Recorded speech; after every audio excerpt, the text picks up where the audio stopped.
Welcome back. You're now watching the lifestyle segment on the weekend show brought to you by Holocron Popcorn. It's nice of you to grace us with your presence, Didi. It's been 2 long weeks. I didn't know you dragged me this morning. I had to. Did early. you vote, first of all? Yes. Have you recovered? You look traumatized. I'm still traumatized. I'm Which just is why always watching watching the TV, like Which is hoping why for we're the having best. lighter conversation. But I want to start by saying happy birthday to Emeka Ozorumba, our in-house poet, and happy belated birthday to Samuel, our assistant producer. Happy birthday, guys. You guys have been extremely helpful and impactful on the weekend show. Lifestyle segment, what was the last movie you watched? Right now I'm into K-dramas. You know what? I just watched one called The Glory. Oh, and yeah, after yeah. going in 16 episodes, I was like, why did it end so anticlimactic? Yes. The final episode was was not what I expected. Maybe they left room for season 2. Probably. But since you're being a snitch and watching K-drama, let's talk about Nigeria. Women in filmmaking in Nigeria have been doing amazing stuff.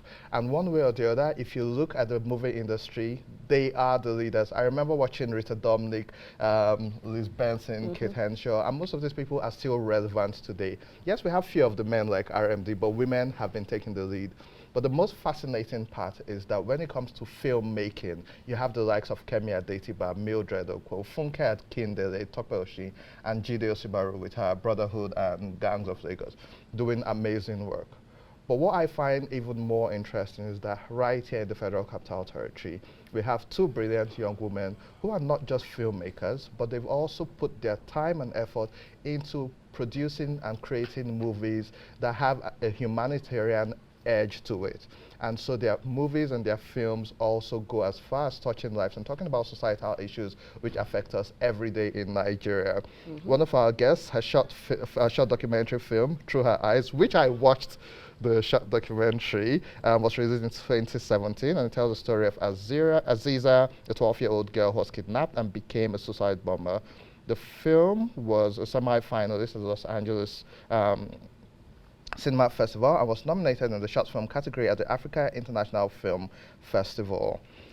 It's also been translated into languages like Fulani, Ibera, Igala, Tiv from my state, Benue State, and Bae.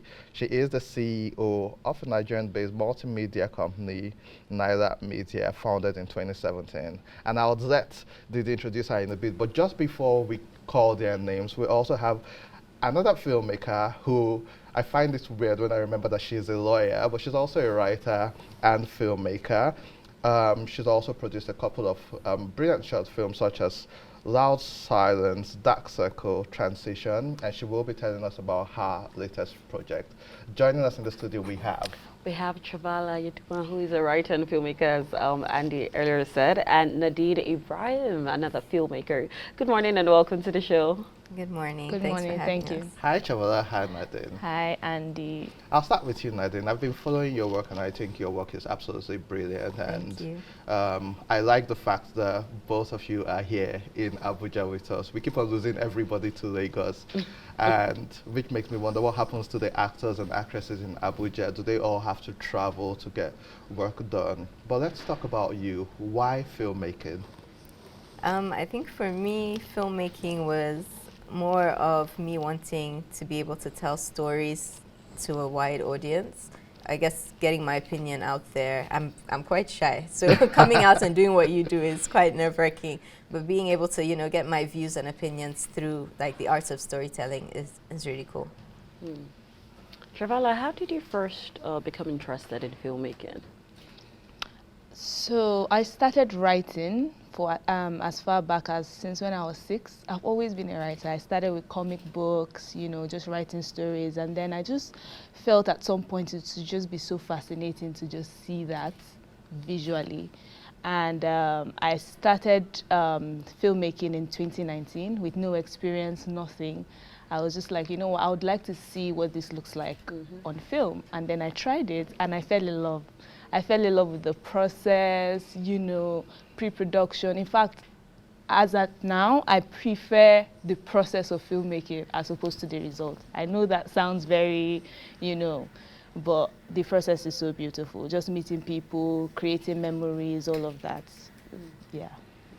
Now then, let's talk about your famous project, which has given you accolades globally. And why did you write that story?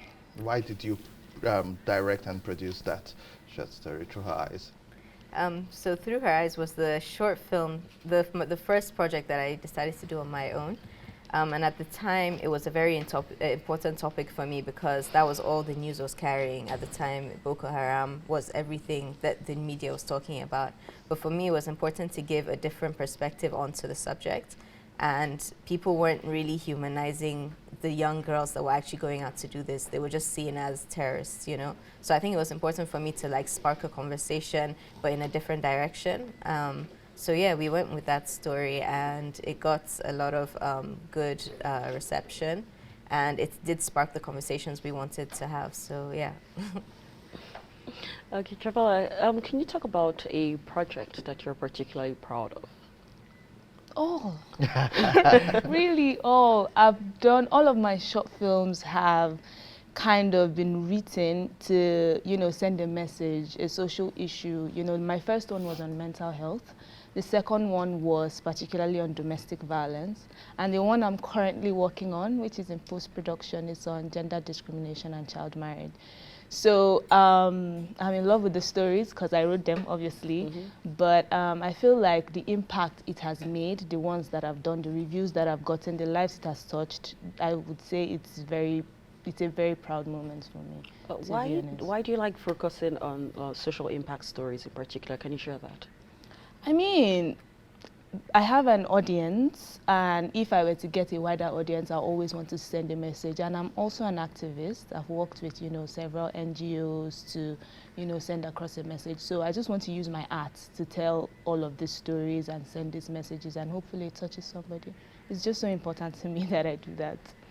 You know, Chavala, I would like to say I'm proud of you because of what your growth, especially in filmmaking, and I think it's absolutely brilliant what both of you are doing. But I know it can't always be rosy and easy. So let's hear about the challenges in filmmaking, one in filmmaking, and for we as women in Nigeria. We'll start with you, Nadine. I think the challenges in filmmaking, the first thing I think anybody would ever talk about is financing. I guess the media and the film industry is not particularly new, but in terms of getting investments and getting brands to like see the benefits of, you know, investing in projects, it's still quite new. So I would say that's one of the major challenges, trying to get people to believe in the project enough to invest in it, especially here in the North. Media is not something that people throw their money at. And then I think being a woman in general, it's harder to get through some doors, especially in Nigeria, I feel. We do have, like you said, Kemi Adetiba and Jade that are, you know, breaking boundaries, but I think it's still something that we can work on. Chavala, what about you? What have been the biggest challenges so far? Personally, Nadine here has said it majorly is financing, getting people to believe in what you want to, you know, put out, getting them to see that they are going to profit off of it. But I'll say personally, based on gender, I've not really experienced any major issue. And that is really because, you know, the women that are doing amazing now, they have opened those doors, they've paved way, they've proven themselves, so they are making it easier for people to trust us coming up. People like, you know, that you've mentioned, Tope Oshin, Mildred Oko, Nadine here. I admire her so much. So they just inspire, and I feel like it has made it a little more easier for us coming up, because now people are willing to, you know, give us the audience, give us listening ears, you know, trust us more and all of that. And I'm just, you know, happy to be one of those people that would do the same for the younger ones coming up. While we talk about opening the doors, I understand that your latest project is largely led by an all-female crew. Yes. Can you tell us about that and tell us about the project as well? So Rain I shot Rain with a 90% female crew. I was aiming at 100%, but we couldn't achieve Who that. snitched? Who didn't fall through? We couldn't achieve that. So, but it was a 90% female crew, and I did that because I really wanted to just see what it would be like working with women. I hope to work with a lot of women in the future, and I just wanted to test waters and it was so beautiful. Everybody was so helpful. Even post-production right now, the people editing the film, coloring it, and doing the sound design, they're all women, and it's been so lovely. And most of the times when I say I want to see more women in these spaces, I'm talk and do. I'm going to talk about it, and I'm going to try to, you know, see how I can contribute to that change as well. But for the film in particular, like I said, it's on gender discrimination and child marriage, but I tried to put another perspective to it. I told it through the story of two friends, how, you know, choices that their parents make, choices that, you know, people around them makes, affect their lives, and how it just, you know, unravels. So yeah, I can't wait to I can't wait to share that with the world. I'm so excited about it. Nadine, even with the challenges that you mentioned earlier, you've been able to produce wonderful projects. How were you able to overcome those challenges? I think at the moment now, it's about the new opportunities that have come up through VOD platforms like Netflix and Amazon. I think that opened huge doors because it wasn't just about trying to get your film into the cinemas to reach an audience or putting it on YouTube for free. So now that there's more, I guess, avenues of distribution, it did help a lot. Yeah. You know, Nadine just answered my next question because I wanted to segue into video on demand and the likes of Prime, Netflix. Disney is they still don't rate us in Nigeria. That's their loss. But we have now seen a lot of Nigerian filmmakers have their movies and their shows on Netflix, on Prime, and the likes. Is this good for the industry, or is it true that our products are being underpriced when they are being put on these platforms? Because I've seen the figures, and you see some Nigerian projects which are great, and they're getting between $10,000 to $20,000, whereas you have the like of Chris Rock, who just got paid $40 million for his Netflix special. So what's your take on that? Well, fortunately for me, I've managed to get 2 of my projects on each platform, and I haven't had a negative experience so far, but I do know what you speak of in terms of that. And again, because I do think Africa is underrated when it comes to that, but I also think there's some sort of a shift happening because filmmakers like myself are not saying yes to the first you know, offer that comes through, and I think that's what's important. The fact that if they don't rate us, do we rate ourselves? So I think it's also important to look that way as well. Travala, do you have anything to add to that? No, I don't. Yeah, Okay, great. what advice or what tips could you give other women who would want to break into this industry of filmmaking? Just go ahead and do it. I feel like what holds us back the most is, you know, fear of how people will receive your work. But at the end of the day, everybody starts from somewhere. And most of the people that have started from somewhere are not very proud of their first works and all of that. But you keep learning and you keep growing. Like me particularly, I'm not like, I started just because I wanted to learn at first. And with every project, I've learned something new. Maybe the first project, it was problem with sound. I learned how to tackle that. Maybe location scouting, I learned how to tackle that. So with each one you learn. So just go ahead and just do it. And with each project, you keep learning and getting better.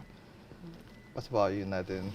I think the same thing as Chav, just being persistent, because if you really want to, you're only better than your last work, that thing they say. Exactly. But also, like, if you're persistent and you keep like honing on your craft, I think you'll get there. I mean, that's how we all did it in the end, at the end of the day, so yeah. Any upcoming projects for us to look forward to?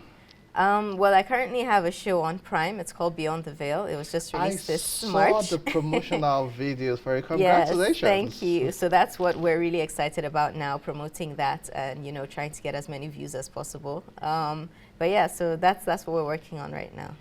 Nadine Chavala, we're extremely proud of you. We have this platform for you whenever you need to amplify your work. feel at home at the weekend. She'll not open our fridge, but feel at home.